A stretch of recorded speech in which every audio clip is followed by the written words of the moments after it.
One.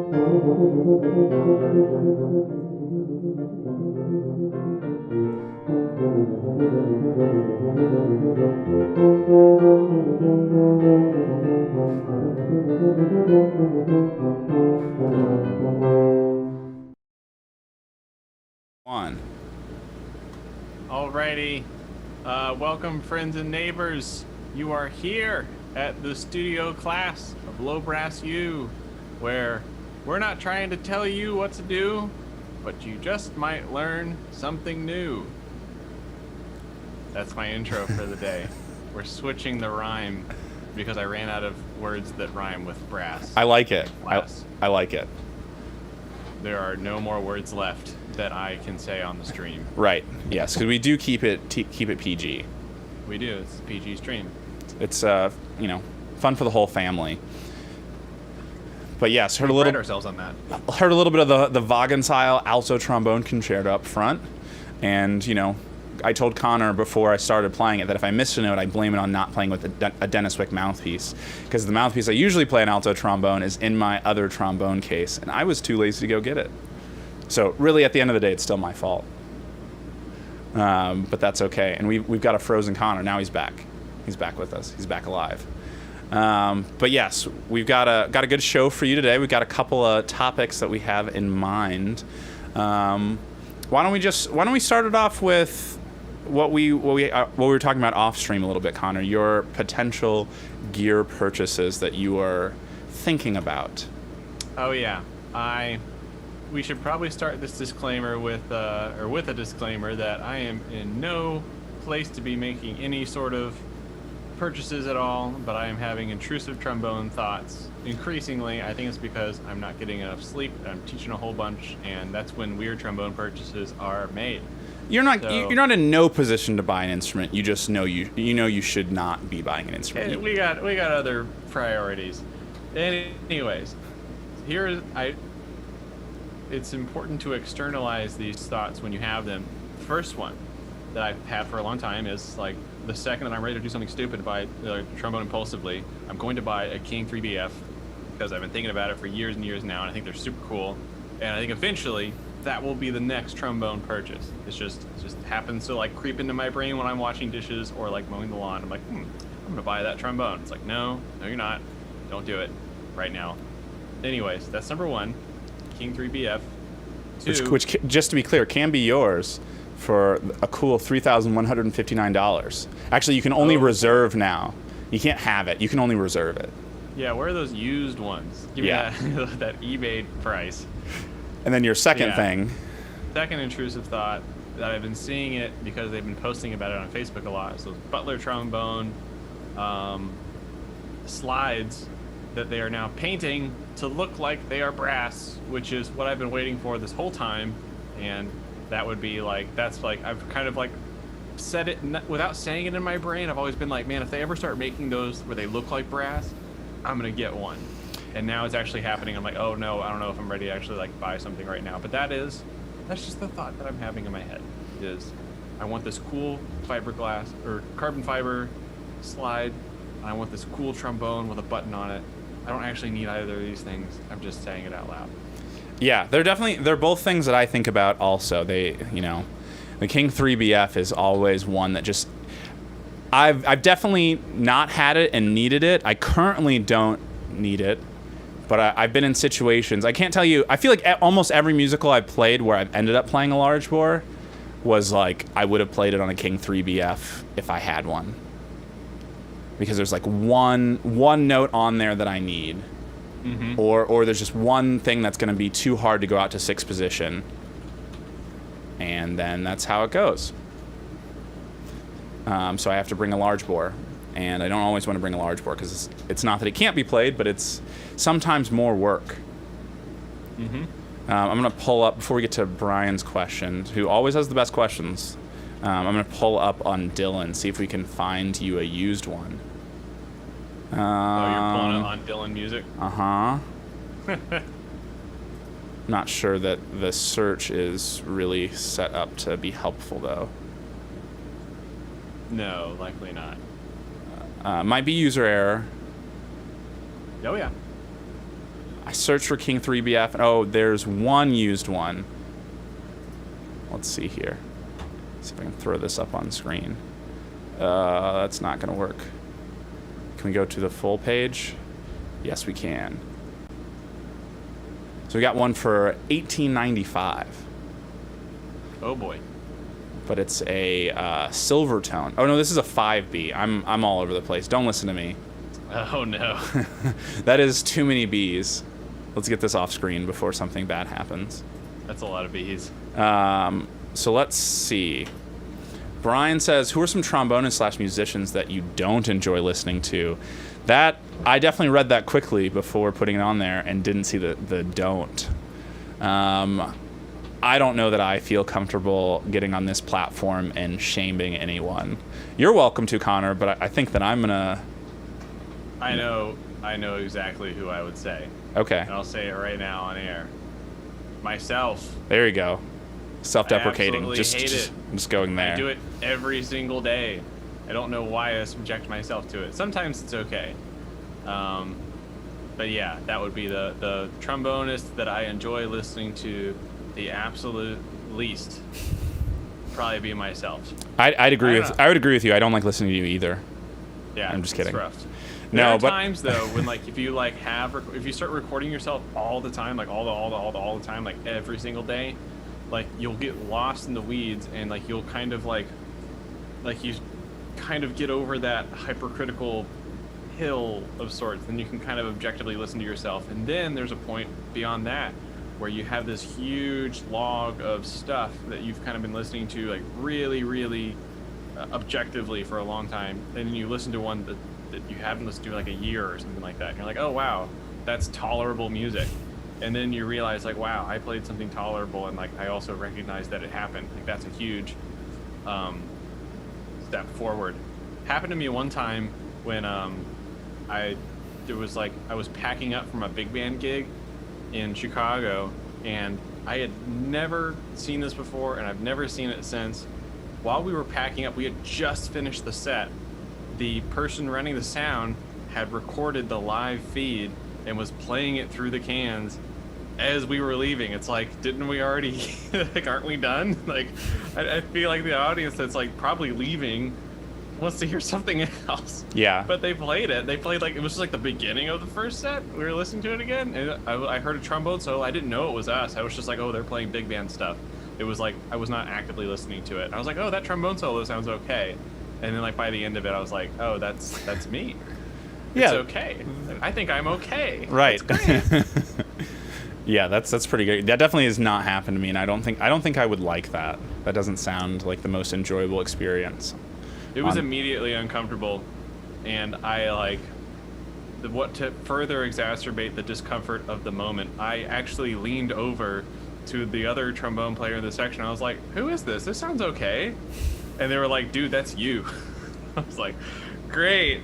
And then I never saw that person ever again, and they probably just think, you know, I'm just, yeah, cuckoo for Cocoa Puff, so what are you gonna do?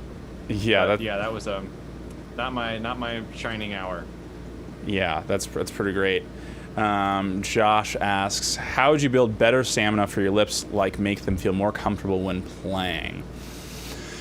So I think the first thing I would say is rely on your air. That's going to help, I think, more than anything. And then also just realize that stamina is not built overnight. That's something that's definitely going to have to... There's really no like other way of doing it other than doing it a lot. It's like, you know, if you ask a marathon runner, they probably wouldn't tell you that they just run 1 mile every day and then they're suddenly able to run a marathon. Not that they run a marathon necessarily every day, but I think you have to be playing a lot. And that's my best advice. But it has to be built up to. You can't just play for 6 hours one day and think you can do that every day. You have to build up to that a little bit. Do you have any thoughts, Connor? No. I'm trying to think of something that might be helpful here. It's an interesting question, and maybe, Josh, if you're still here, maybe you can add a little more detail to the type of discomfort that you're experiencing, because I remember like there's lots of different types of lip discomfort? Like, is it like a high note thing? Is it like a playing loud? Is it a you're just getting tired while you're playing? There's, all of those can kind of be roughly fixed by just staying on the horn and playing more. But there's also some, depending on the situation, maybe some time off of the horn, like giving yourself some breaks while you're practicing and things like that, staying loose. But as far as like a quick answer, I don't think I have any profound. I was going to say something stupid, like go like this, like, I don't know, like some sort of lip stretch, but that's not real. Don't do that. Don't do I mean, I definitely would say that if it hurts, probably don't continue what you're doing. Yeah, playing a lot of high notes is when it hurts. Yeah, I mean, I would say that if it hurts, it's not a great thing. Mm-hmm. So when playing a lot of high notes, or go ahead. There you go. I will say that there's like 2 moments in my life that I can cite of like really, really slow growth. I think it was like someone in my studio, a studio mate of mine in undergrad in like 2012 was working on Bolero and was like, how do I get it so like things like D flat and above don't hurt? Like they always hurt. And that he asked me and I was like, dude, I don't know. Like I could play those notes and I wasn't having like the same like response problems this individual was having, but it was like, it still like hurt kinda. Like it wasn't like, ow, but it was like, this isn't fun. Like I wouldn't sit around and like hold out a high E flat all the live long day. Rhenish, he was working on Rhenish. That's what it was. High E flats. Nowadays it's like that's like right? Something that yeah. It's not, again, I'm not going to sit and have an 8-hour E flat marathon, but when I go to approach like notes in that range now, I feel a marked noticeable physical security that I didn't have in 2012. And so for my complete anecdotal story here is from about, I guess that's 9 years. All of a sudden, I don't know when it happened, but somehow in between those 9 years of playing a lot of E flat and resting whenever I could as much as possible, now they don't hurt. That's all I have. I still miss them a lot. Not like oh, I miss them, like I wish I could see them more. Like miss them, like I inaccurate pitches. Yeah, I think that for me a lot of it definitely is that, again, if it hurts doing a lot of high notes, stop and like assess a little bit and think about, maybe is your air doing what it needs to be doing, or are you trying to rely on lips, corners, that sort of thing to do it, or just kind of getting tense. Definitely when I think about playing high notes, I think about using my air more than anything, and I think that's probably a sign more than... obviously all of us at some level can't play high notes forever. We run out at some point every day. But I think the people who run out or hurts early are probably not relying on their air very much. Let's see here. Brian's got another question. I think we should... So for this one, I'll say it first. What musician have you never studied with that you'd like to? I think we should answer for each other. Oh. Because I think we probably both have an idea. Or we definitely have ideas, but I'm kind of interested, to see what your response is for me. And I think yours is more obvious than mine, although mine's probably still somewhat obvious to you. Do you want to go first, or should I go first? I'm gonna guess Marshall Jokes is my first answer. That's definitely an acceptable answer. There you go. I don't know, like beyond like classical trombone, I wouldn't know who I would pick for you, or tuba, even more so obscured. Like I just simply don't have the wealth of knowledge of tuba teachers and artists like you do. You would have a much more nuanced guess for something like that. I mean, it wouldn't be a guess because it would be actually who you would like to study with. So would you want to answer that? Sure. Yeah, I definitely, definitely Roger Bobo is on that list for tuba for me. And I thought he was supposed to come to the North Texas area this academic year, but maybe I misread an email. I'm not exactly sure. He's not exactly the youngest man anymore, so he might not be traveling as much. But yeah, that's definitely one person, kind of one of my tuba soloist heroes for sure. But yeah, I mean, the classical trombone thing, that's a little bit more of I don't know that. I mean, there are definitely a list of people, but I don't know that there's one specific person. And I think yours is probably the most obvious of who you'd like to study with that haven't, and that's the person who you didn't know his album, what tracks were on his album last week, and that's Steve Davis. Yeah, that's probably. That's an easy. Accurate. That's a softball one for me to answer. Mine's a little bit more difficult. I also would have accepted Elliot Mason as an answer. I thought about it, and as I'm sure you did, but both answers were acceptable. But let's see. So, oh my gosh, 1337 says, how can I improve my slurs on the trombone? So this is definitely something that we all run into, and I've had a lot of students lately that we've been kind of working on getting their slurs to be better. And one of the ways that I kind of talk about it is like with a car analogy. And that's, to go to each different note, we have to change the speed of the car, right? Or the speed of our air is kind of where it kind of connects. And what you want to be is you want to be a Ferrari. You want to be able to change speed, go slower, go faster instantaneously. And so what often happens when your slurs are bad is that you're driving, insert whatever the slowest car is. I don't know if I know that off the top of my head. Some not very fast vehicle, maybe I don't know, a Prius or something slow. Not trying to. Electric cars aren't known for. Not all of them are known for being fast, but so essentially, what I'm thinking about, and I'll switch. Connor will have to be off screen for a second, just because the way I have these microphones configured, which is foolish, and I should fix this. But I'll take my leave. But yes, so I'll demonstrate a couple of things.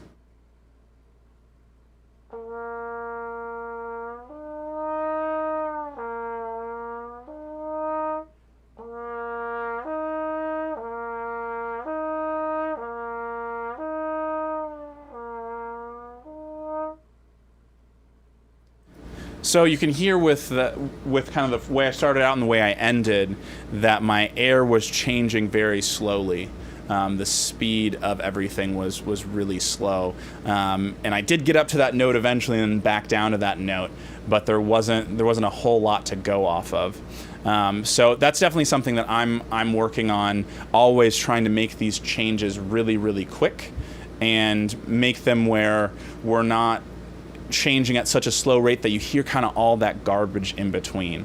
There's always going to be some of it, but we want it to be, the smallest amount of time. You think about, and if you're into cars, a lot of times it's a 0 to 60 test is the common one, but there's also the 30 to 60 test, which is another one. That's kind of more where I'm thinking is how quick can you go from 30 miles per hour to 60 miles an hour? And again, in that Ferrari, it can do it almost instantaneously. But like I don't want to car shame. I feel like if I list any car that's slow, I'm car shaming someone.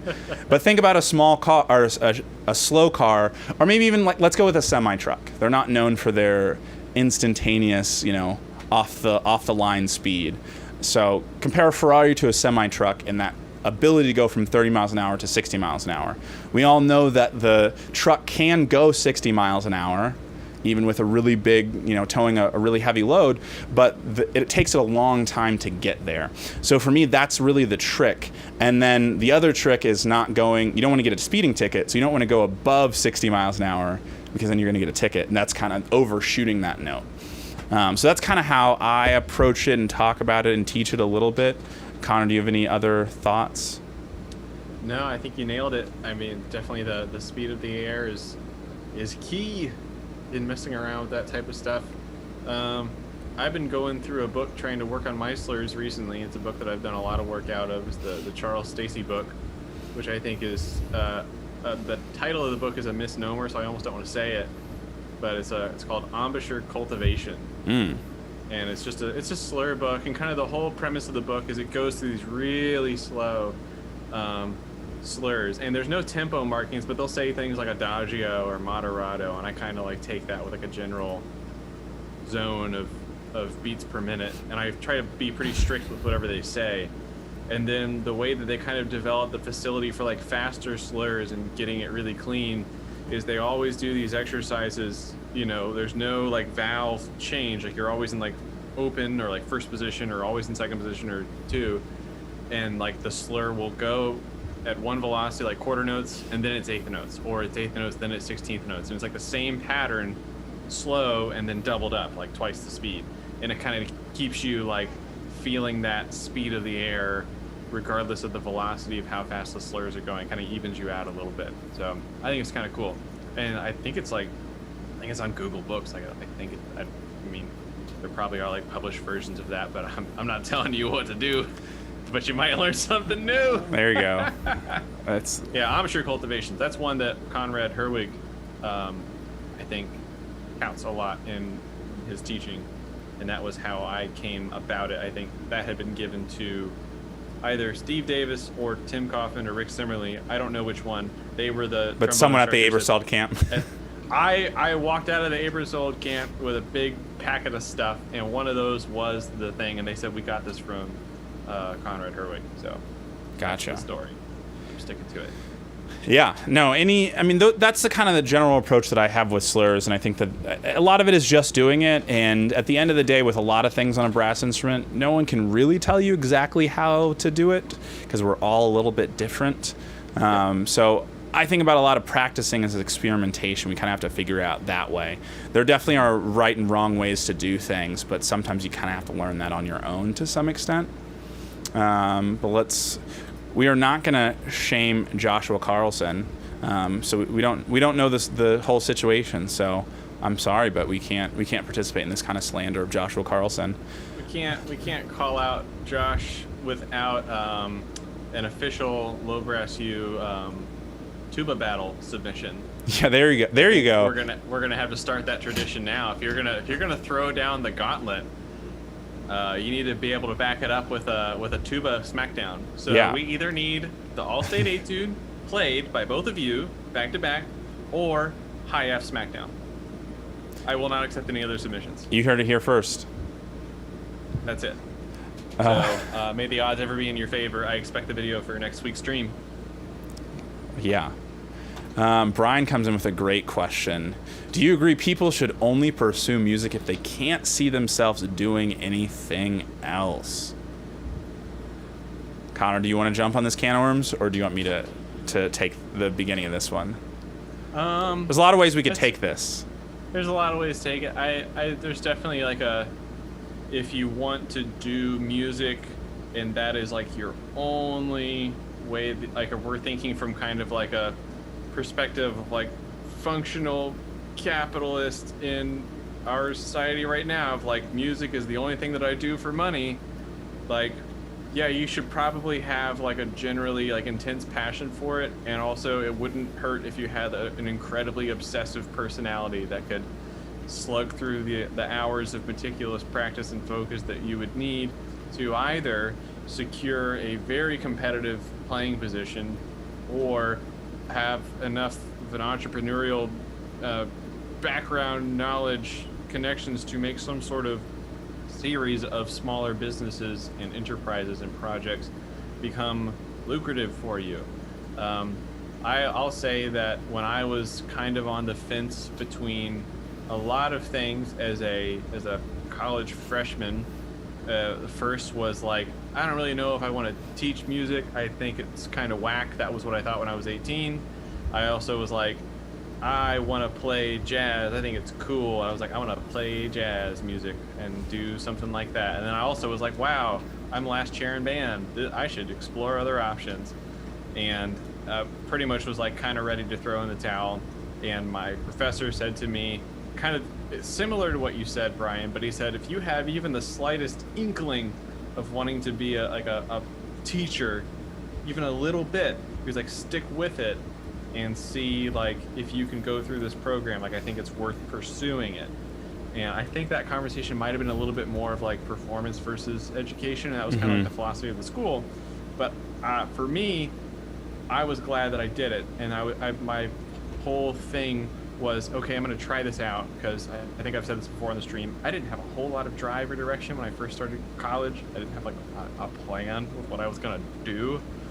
But I said, if music ever gets boring, or I hate it, or it becomes work, I will stop and I will go find something else. And I watched other people drop out. I saw other people burn out and stop having fun. and I never stopped having fun. And so I'm glad that I took the advice of like, even if you have an inkling of an interest, like try it out and see, because you never know what it might turn into. Because I was not a virtuosic player. I didn't have it together. I didn't have a plan. I didn't have a cool like connection to a teacher in New York. I didn't know any pros, but it ended up working out in some functional capacity. There's my very long answer. Yeah, I mean, I think I have only a couple of things to add to that. One, that's a tricky question with a complicated answer, and I think that there are lots of ways that you could take that and kind of. I'm going to answer as if you put in the word music degree, because I think that might be what you're asking, but maybe not. And I think that it's great that if people want to pursue a music degree in general. That being said, is music there are easier career paths, certainly. There's always going to be someone saying that you can't make a living playing music. One can make a living playing music, certainly. It's been done.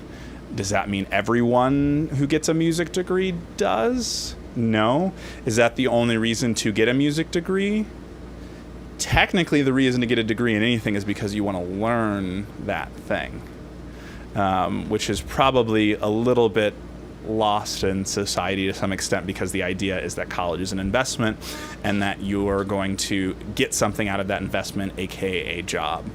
There's no shiny, especially with a performance degree, there's no shiny, you just automatically get this job.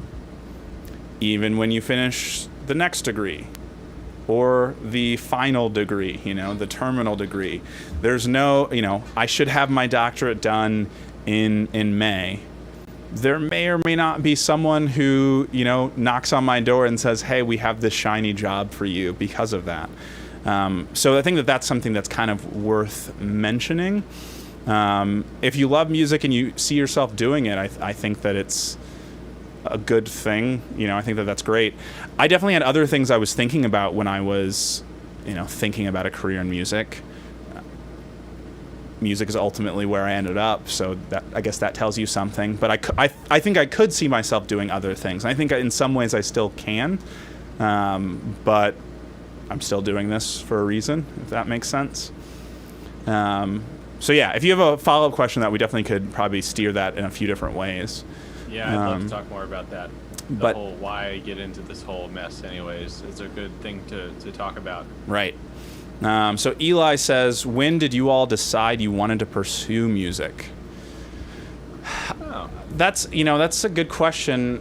I'm not sure that I have like the best answer. I feel like that's an answer that like would require my parents to chime in, of when, a young Zach was walking around being very sure of something and saying that this is what I want to do. But I think it was overall pretty young. I mean, I remember in middle school definitely taking things pretty seriously. It's I don't know that a sixth grader or a seventh grader or an eighth grader perfectly can understand, a career in anything. Not to say, not to belittle anyone. I guess a better way to say that is, I'm not sure I, as a middle schooler, could really understand a career in anything. I knew I liked music. I knew it was really fun. I was pretty seriously practicing for someone that age, but I wasn't, I don't know that I could have told you, here's exactly what I'll be doing in 15 to 20 years or something like that. But probably sometime in middle school, and then high school. I think that high school had its peaks and valleys. There were times where I was so sure of it, and then like probably entering high school I was very sure of it. Middle of high school I was less sure. Exiting high school I was pretty sure. But even in college I think there were some up and downs to that as well. I think that there will always be some ups and downs. I think that maybe that's a good point to make. What about you, Connor? I think I answered it a little bit in my first thing, talking about kind of like didn't really have like a strong drive, even like when I was like entering my institution of higher learning. But it's kind of a funny question that like you're not asked that all the time in like professional music circles, like when did you want to pursue music? But it's kind of softly inferred a lot in conversations that you might have with other musicians, particularly when you're in music school, and very much so when you're at like a really good music school. Like when we were in North Texas, I was always really, really embarrassed to tell people like any details about my music education. I mean, I was proud of the undergrad that I had gone to, but it was like everyone was coming from these cool places with these high schools with these big bands that were so good, and they'd go to New York for their like to play Ellington music, which I didn't learn about until I was like 21. And you know, and they're like, oh yeah, I'm doing my second degree in jazz, and I'm like, holy guacamole, I haven't even started my first hour of coursework in jazz. Like, that is so cool. And I was a late bloomer to like the hey, you should practice every day thing. I was a late bloomer to what chord changes are. I didn't know what a piece of solo literature was until my first semester of college. But it ended up being fine. I think it's not really to say that I caught up, but it's like I'm enjoying the same musical space as my peers are now, and there's nothing wrong with just not knowing about it until I was a little bit older than the rest of them. But yeah, it was definitely later in the game. I do remember though, I think my senior year of high school, telling my dad at one point I was thinking about interested in majoring in music, and he said, "You're going to be really hungry." And I was like, no, I'm not. But actually right now, sitting here in 2021, I am hungry and I want to go eat a handful of cashews that are in my pantry. So he was right. I am currently hungry. I mean, there's cashews. Like, I will go eat a handful of them. But by a technical definition of it, yes, he's correct. Yeah, and I think that's you know, with all of these kind of questions that are tying into careers in music, going to music school, that sort of thing, there are definitely going to be naysayers. It's like, I don't care how many people, you know, I don't care how good you are. There's someone saying, don't do it. You shouldn't do it. Particularly if you have, you know, good grades and you can go do something else. You're not like, music's not the only thing that you can do. That's definitely one of those things that people kind of throw at you. But yeah, I mean, I think you have to be somewhat realistic with yourself. I mean, pursuing music is great. Assuming that you're going to make money doing it in the exact way. Like, I definitely have some students like this right now who are college students and have said things to me like, yeah, like when I graduate, I'm going to, you know, I'm going to get a job in an orchestra. And it's like, I mean, I hope so for you. And I'm not saying that the you know, the thing is too, it's just like someone might say that, oh, so they're not good. It's like, no, they're actually very good. They're actually a very, very strong player. It's just not that easy. It's not that simple. I guess simple is a better way. It's not that. I mean, it is hard, but it's mostly that it's not that simple. And the way that I always describe it, especially to people who are non-musical, but I think it's relevant to people who are musical as well. You could play the same way for an orchestral audition panel. Like, you could play, let's say, Ride of the Valkyries, which most of our low brass people should be familiar with.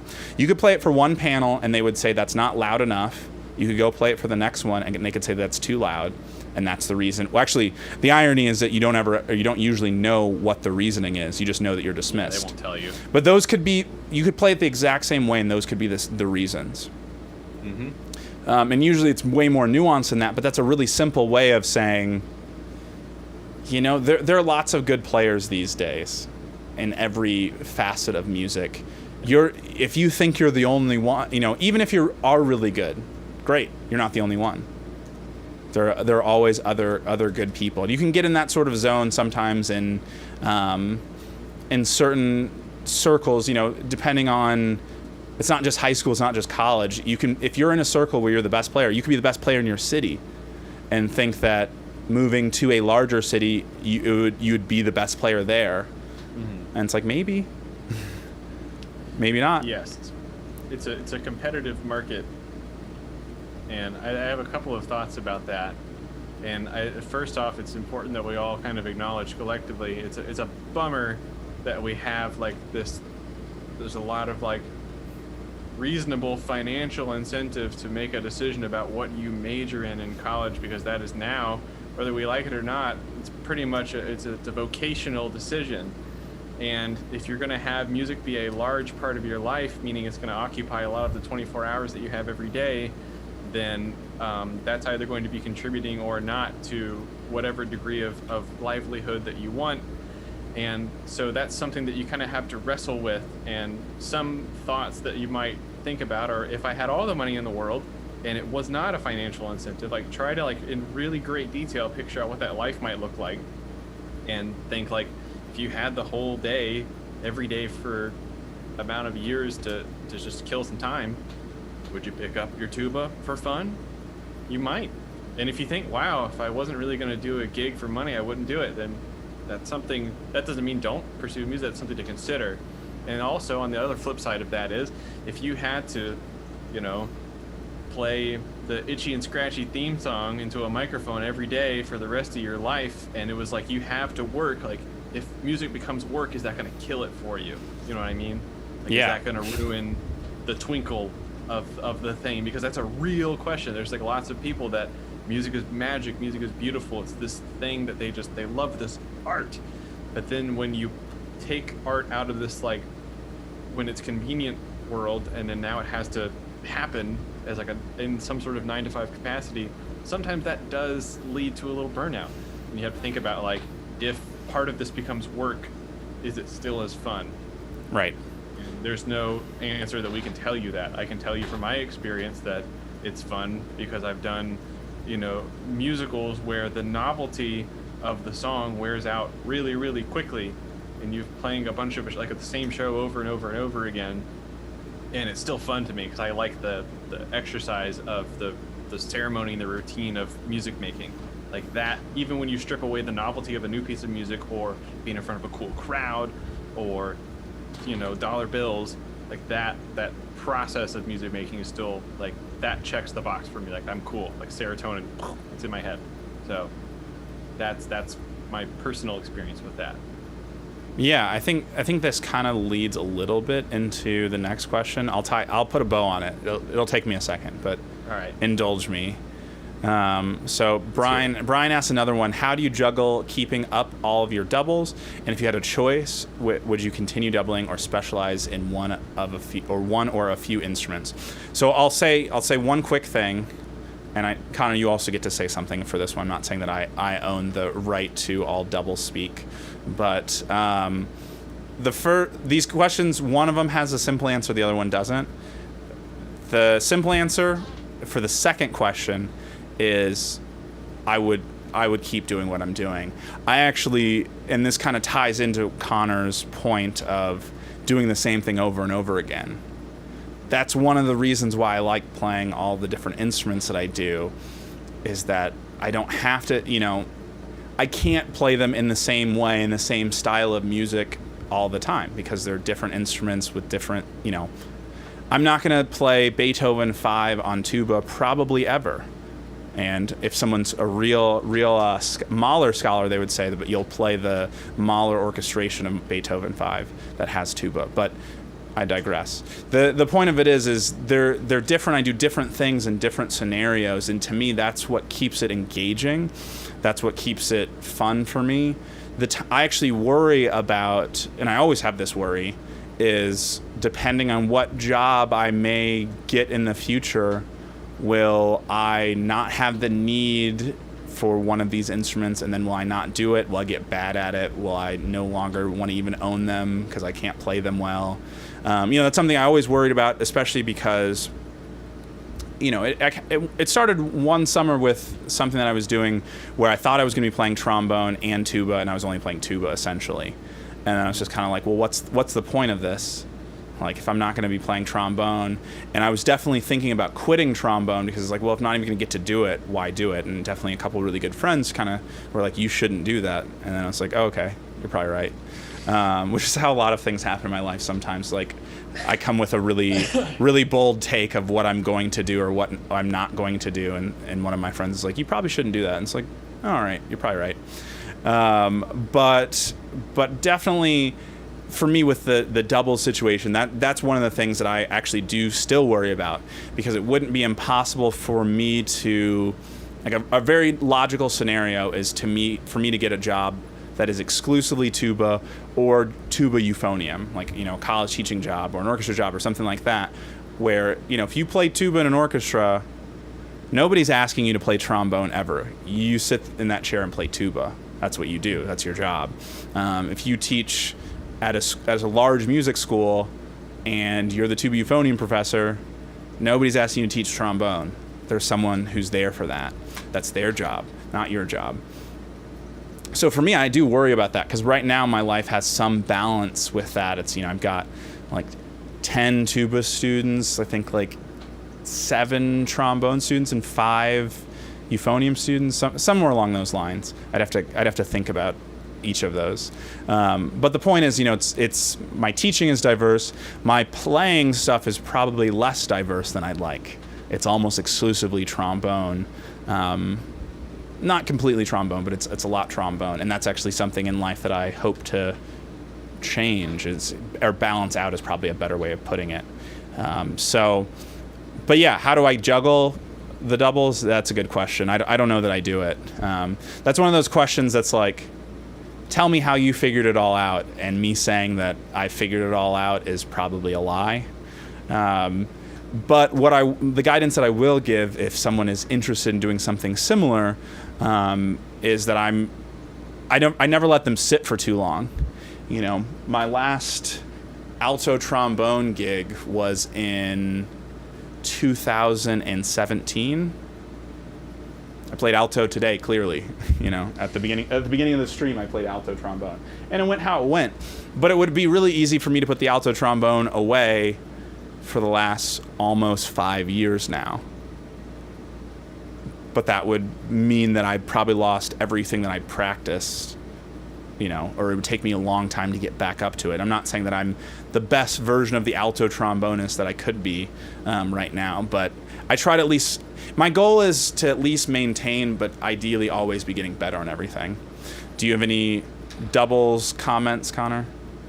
Sorry for just taking over on that one. No, this is really your question. I am not a doubler in the traditional sense of things. Says the person who's won a jazz euphonium competition. Okay, but there's transferable skills in all of the things that I do that are like doubles. Like I don't switch mouthpieces. That's where I feel like doubling happens. Like maybe so for me. That's the line that I draw in the sand. Anyways, here's what I do. I have a shorter answer right now because I have lots of things that I need to be getting my large board playing together for some teaching. I need to get my small board playing because I need to get my life together, and I need to get my valve trombone playing together because I've booked a bunch of stuff and I need to be able to cash the checks I'm writing as far as playing obligations. So A day, B day, C day is how I'm doing it right now. A day, I do my long tones on my small bore, and I do my Clark studies on my small bore, and then I kind of go through whatever I need to get done as far as tunes I'm learning and stuff. B day, I do flexibility stuff like 4th and 5th little patterns that I'm working on, and what's the other thing? The one we just talked about. Slurs? Stacy yeah. book. And then I do all the tunes that I have tracks that I've made for myself, demos that I'm working through, some tunes that I wrote. And then C day, I'm doing Arbans on my large bore and just kind of cranking through it and finding little things to focus on and just kind of exploring it in a different way than I have the past few times that I've gone in really, really focused on one thing inside of Arbans. But that's what I'm doing right now. Yeah, I think just mixing it up and never letting something sit for too long. There's no, especially at my life today, there's not a week that goes by where I don't play C tuba, F tuba, alto trombone, small bore tenor, large bore tenor, and bass. And I hope to expand that to a few other things in the future. And realistically, alto trombone is probably the one that sits the most because I'm never using it in a lesson. I teach all of those other instruments, and that's one of the things that I do for myself too. And probably foolishly sometimes for my back. When I go teach, I bring 3 instruments usually, or it depends on one place I teach just tuba, and my tubas generally are there, or one of them is there. Depends on how I'm carting things back and forth, where I'm practicing.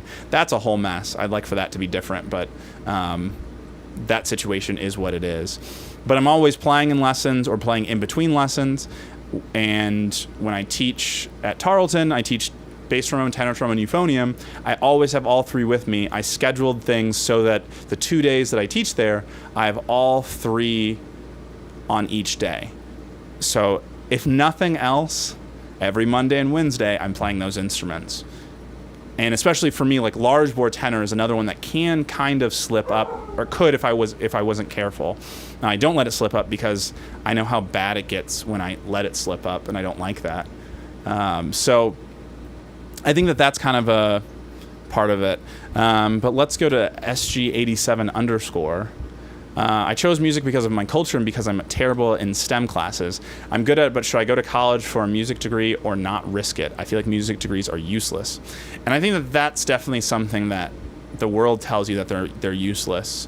And I don't really think that's true. It depends on how you do it in some ways too.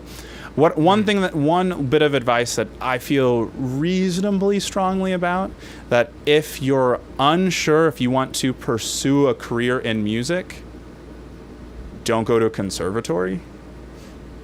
Even if you can get into one, that might not be the best choice. Just because, if you go to Juilliard and you decide at the end you don't want to do music, you do have a music degree, but you don't, you didn't take any regular academic classes.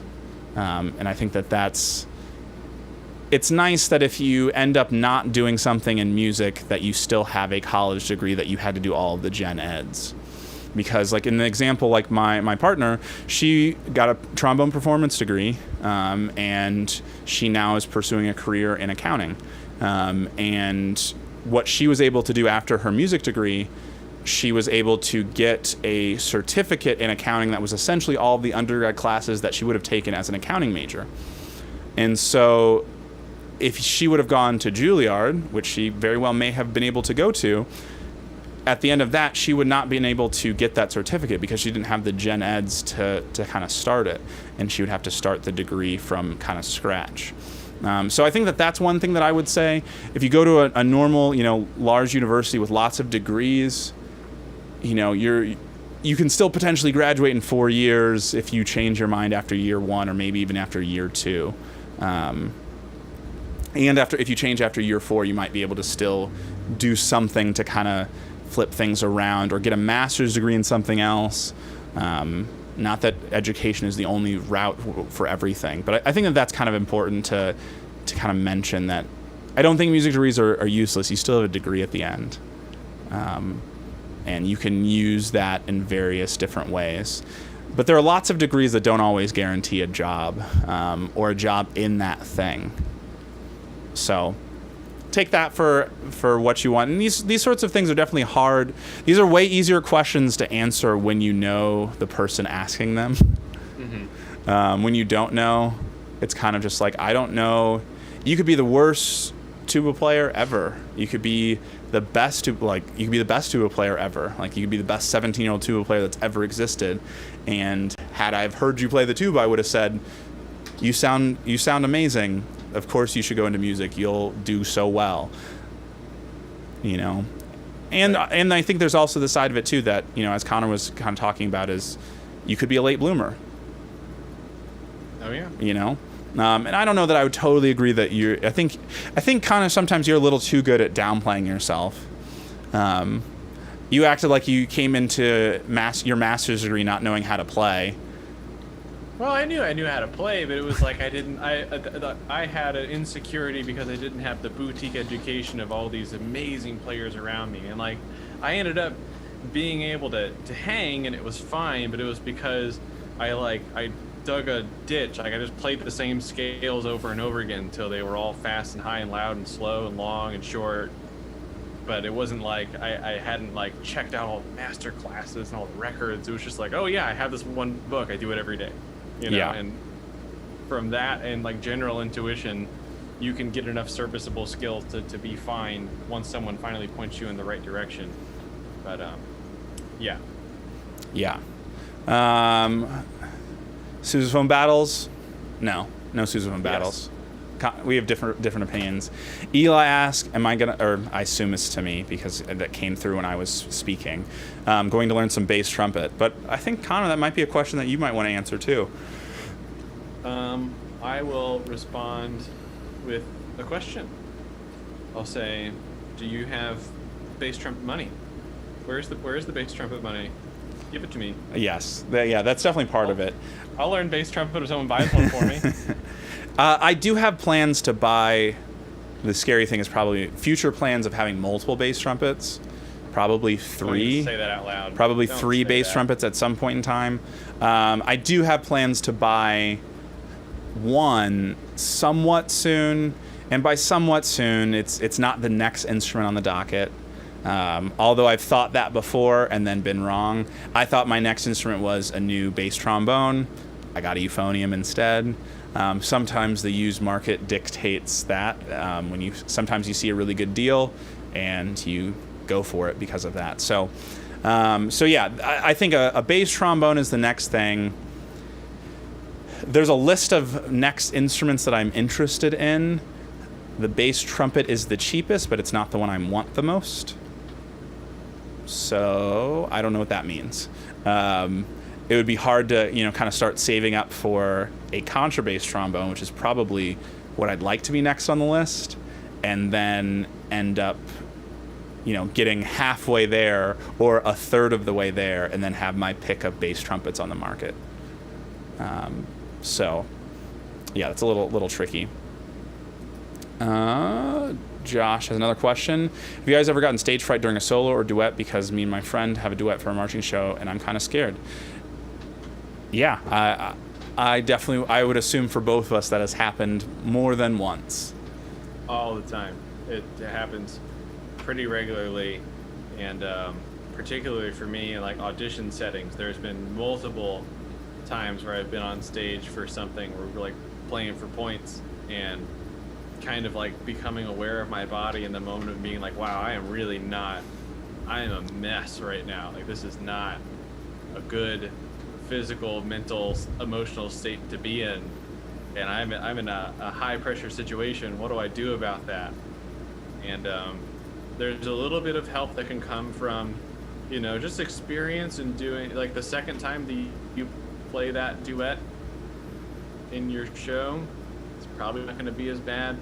The best advice that I think, this is something I've heard a bajillion times before in different ways, but I can't remember what I was reading or what I was listening to, and it was talking about this sort of thing, like stage fright and nerves, and like kind of like taking like an awareness check of like when you're in that like elevated like nervous state, and then just kind of acknowledge it and be like, okay, I am in the state of nervous, and then listen to yourself play and realize that like you can still exist and play music just as well. You just also happen to be nervous because your body is having a response to perceived danger. So it's kind of separating in your mind. Uncomfortable doesn't mean unsafe. You know what I mean? It's, you are not in any physical danger being up playing that duet, but your body is going to tell you that it is. And so what you need to do, or what I think has helped me kind of process maybe some experiences that I've had, is maybe going back and saying like, okay, like I feel the nerves, but I still can exist. Like I'm still here, I'm still breathing, I can still play just as if I were calm or half asleep. There's just this elevation of energy. I don't know if that helps at all, but the idea of like acknowledging it being separate from your ability to play your horn, I think is cool. Yeah, a lot of good stuff in there. Yeah, I mean it's gonna happen. I think that you just have to work on it and continue to work on it and get used to that feeling a little bit. I think that that's part of it, and it takes some time. And I think for me, I always tell a lot of my students that it takes experience of doing it more than anything. I think the best thing that I've done to calm my nerves is perform a lot, because at some point it's just going to the office. That's kind of the way I like to think about it. You know, I think I've told this story on stream, but you know, when I've had like, you know, doctoral recitals in college and things, my parents were like, you know, I'm so sorry we didn't come see your recital. And it's like, yeah, it's all right. It's just like, it's just another day in the office. It's not a whole big thing. You can watch it later, watch it online. I'm just going and playing notes on my tuba. It's not a big deal. So I think that's kind of part of it for me, is just like always been performing a lot, and part of that was just being in school, then being in the professional world, and just at some level it kind of starts being just regular and starts being normal. So cool. I have since we kind of are in this weird spot, this is like the first time since we started where we don't have any questions. I kind of want to add on something to what you just said, though. Is that okay? Yep.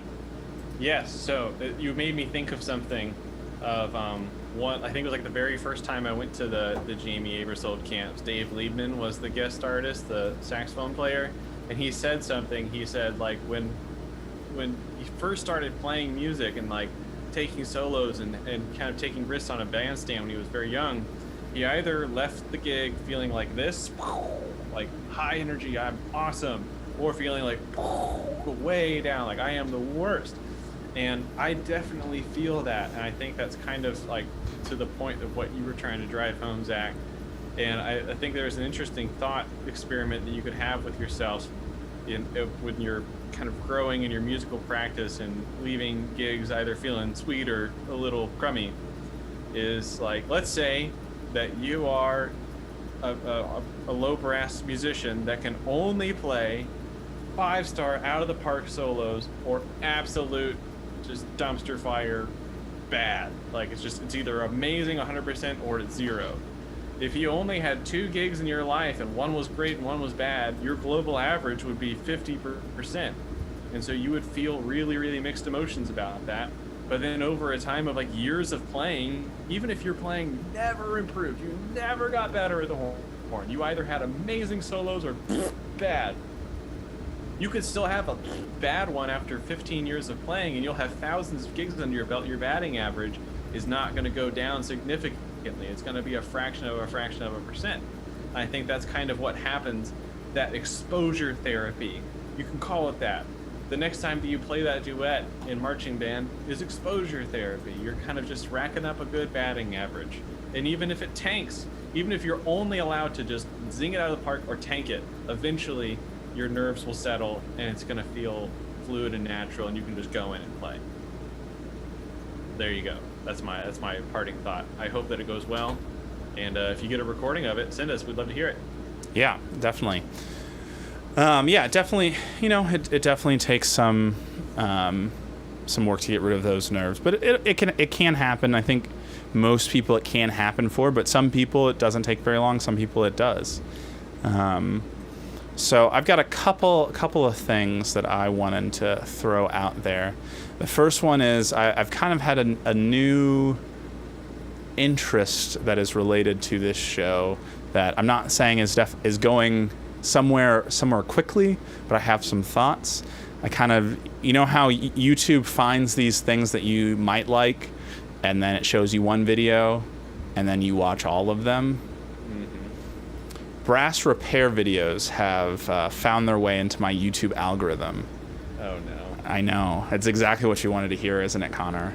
That's not what I wanted to hear. One of these people is Wesley Music Repair, and he's just fun to watch. And so I've been watching pretty much all of his brass related content. I do think about this mostly as a for me and for friends sort of thing, not necessarily as a business where I need to do other things. I even did some preliminary calculations of if buying an ultrasonic cleaner makes sense. And I'll preface this with saying it does not. It does not make sense for me to buy an ultrasonic cleaner for my instruments. Mathematically, however, there is a slight argument. An ultrasonic cleaner that's big enough to clean tubas, the one that I found was $26,000. I know it sounds like a lot, But when you add up all of the instrument cleanings that I will do over the course of, let's say, even a decade, I think I could spend that much in cleanings if I were cleaning all my horns at appropriate intervals. Yeah, maybe. So maybe I should start spending more money on cleanings. well, tubas are a lot more expensive to clean. That's a big part of it. Okay. Trombones are wow, far like, less expensive. Not doing good.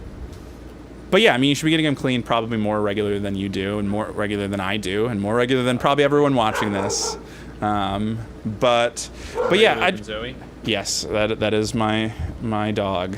I'm home alone with the dog right now, so there's no. We're not team dog right now.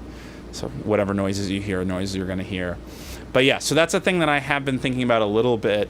I completely disassembled my large bore tenor, which is actually, I've taken rotors out and things before, but not on that horn. This was my first time disassembling a Rotax valve, which is not much different than a rotor valve in as far as that's concerned. But yeah, I disassembled it because it was not working as well as it should, and it wasn't because it wasn't being oiled, it's because it's dirty, essentially, and I needed to clean it. So I did clean it, and it is better now. I still need to get it professionally cleaned, but it is better now, and it just got me thinking a little bit, looking into some tools, because I'd had this thought before, but there are a couple repair places that their equipment is very expensive, or not that it's very expensive, they won't sell to your average person. It is expensive, but they won't sell to just anybody. But then I found a new one that does sell to regular people. So I have a little bit of an idea to do that. Don't support this. One other thing that I wanted to throw out there, if you're a diligent viewer of this channel, you're already aware, or I guess actually no, correction. If you're a diligent Instagram subscriber or follower, whatever they call it, if you're on Instagram and you're looking at Low Brass U content, which one is it? It's not that one. You got to see that I actually polished my Mac Brass euphonium for the first time in 5 years since I've gotten it. Wow. Look at how shiny it is. When you picked it up, I thought it was the new one. That's how shiny it is. Right. I was like, oh, he's going to show us. I thought we already talked about the euphonium, but you're talking about the shine. Yes, I will grab both for comparison's sake. And I'll try not to hit either euphonium. So here's the Mac Brass. I even have to look. I don't really have to look, but... And the Wilson. I can tell because the Wilson's much heavier. But yeah, they're both in a nice bright silver. I mean, you can tell a little bit of a difference. Actually, the Mac Brass is a little bit shinier. One, because it was more recently polished. And two, it's much, I believe it to be much newer. The Wilson has some spots of silver that is no longer there. I see. In the spots that you grab it.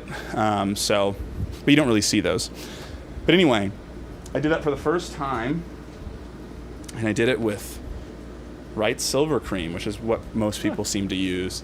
But I'd never done it because all my other instruments are lacquer or raw brass. The only silver-plated instruments I have are the two euphoniums now. And I just never did it on the... I always said that I would do it on the Mac Brass when I was going to sell it, because polishing does remove a layer. If you polish your instrument every day, eventually you wouldn't have silver plating on it. So, oh, really? Yes. And that's also, whenever you're polishing something, you're getting rid of some material. It's very small, but especially with plating, it's going to eventually go away. It's not the world's thickest plating. So if I wanted to sell it with having the most plating on it possible, the logic would be the day that I was going to sell it. And I'm not selling it yet. We'll see if/when I sell it. But the reason why I polish is because I'm going to be doing an A and B comparison between the two euphoniums. And I'm going to blur out the video a little bit so you can't actually see. But I would have had to completely cover them if they were... Right. Because one was black and one was silver. Now they're pretty close, especially from a distance, and a little bit of blur that I'll add. We got another question from, 1337, talking about lip trills and how do you work on lip trills. Lip trills. Do you have any thoughts, Very Connor? carefully. Yeah.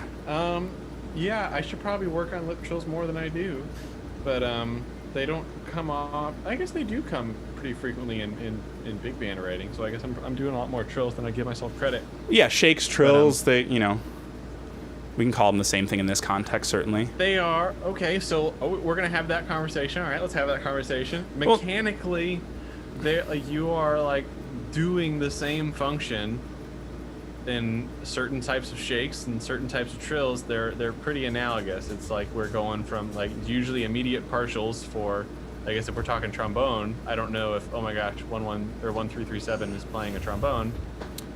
So there are some talking trills. about, I assume trombone. Trills. Okay. I assume trombone because the previous question was about slurs on the trombone. Okay. So there you go. So yeah. I'll talk a little bit about my lip trill kind of method, which is not mine. This is what my high school band director taught me in jazz band when I was trying to learn. He was a pretty good trumpet player, and he would demonstrate them on the trumpet, and I was just like, that's really cool. I want to do that. And I try. I can't do that. So I kind of got in love with them when I was in high school. And what he would always tell me to do, which is what I tell my students to do, and what I try to do, is find the two notes. And it's easier in the high range, but if you don't have a good command of your high range, then it's not going to be easy. So I don't push lip trills early on with most students. But so I'll demonstrate, let's say, from high B flat to high C on the euphonium, just because it's here. So what I'm going to do is I'm going to try to play, or I am actually going to play the B natural in between those two notes, and then I'm going to lift my fingers up, which is the fingering for high B flat and high C, and I'm going to kind of try to play that B natural, which shouldn't come out, and I should either land on either side, and then I'm going to kind of try to oscillate between the two. So I'll demonstrate that, and again, sorry, Connor, that you're getting kicked off screen.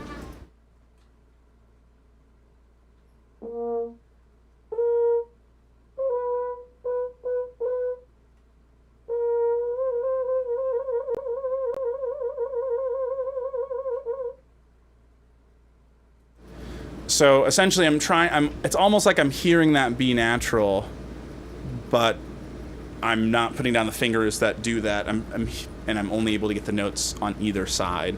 So it's almost just like you're splitting it right in between. Huh. Never seen that before. Yeah, that's kind of how I try to approach it. But again, lip trills are definitely not the first thing that we need to learn on any instrument for any, There are students who ask me about lip trills, and we move along and talk about other things. Sometimes because again, you can get better at your lip trills in the mid range, but really, you need the high range to make them easy and make them more practical. And if you don't have if the high range is hard, then it's kind of like good luck. Right. So that's definitely something that's kind of how I approach it. And, you don't need lip trills very often, but it's definitely something that's good to work on. If you have a good command over lip trills, it's going to help out a lot of other facets of your playing. It's just kind of a good general command of the instrument sort of thing. But I would say it's far from necessary in most situations. There are definitely pieces that kind of are helped by it, but you also generally don't have to play those pieces. Right. But yeah, so the one other thing that I am going to mention that I haven't really talked to Connor about either. Sometimes we talk on the phone or even like right before stream, and I always say I'm not going to tell you this now because reaction is better if it's genuine.